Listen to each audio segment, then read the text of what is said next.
Ada sebuah ironi yang sulit dijelaskan dengan akal sehat. Program makan bergizi gratis lahir dengan tujuan yang mulia, membantu anak Indonesia mendapatkan asupan gizi yang lebih baik.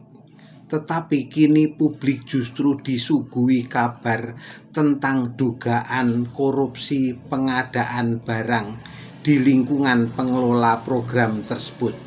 Penyidik Kejaksaan Agung menyebut adanya dugaan markup dan pengadaan yang tidak sesuai kebutuhan, mulai dari motor listrik bernilai 1 triliun rupiah, puluhan ribu pasang sepatu, tablet, hingga ribuan televisi 75 inci.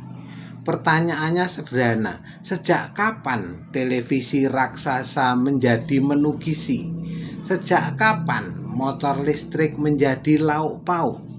Dan sejak kapan masa depan anak-anak harus dibangun melalui pengadaan yang dipertanyakan?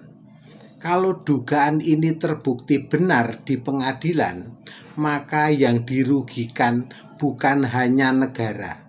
Yang dirugikan adalah kepercayaan rakyat, karena rakyat diminta percaya bahwa program ini dibuat demi anak-anak, tetapi yang muncul justru dugaan praktik yang menguntungkan segelintir orang.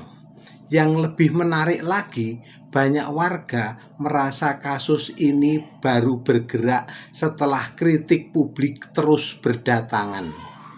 Seolah-olah pengawasan terbesar terhadap negara bukan berasal dari sistem, melainkan dari suara rakyat yang tidak berhenti bertanya. Karena itu, penangkapan saja tidak cukup. Publik ingin melihat apakah kasus ini akan dibongkar sampai ke akar-akarnya atau hanya berhenti pada beberapa nama agar program tetap terlihat baik-baik saja. Sebab rakyat sudah terlalu sering menonton pertunjukan yang sama. Korupsi dibongkar, pelaku ditangkap, kamera menyala, lalu beberapa waktu kemudian semuanya kembali seperti biasa. Dan jika itu yang terjadi, maka yang benar-benar bergizi bukan makanannya, melainkan korupsinya.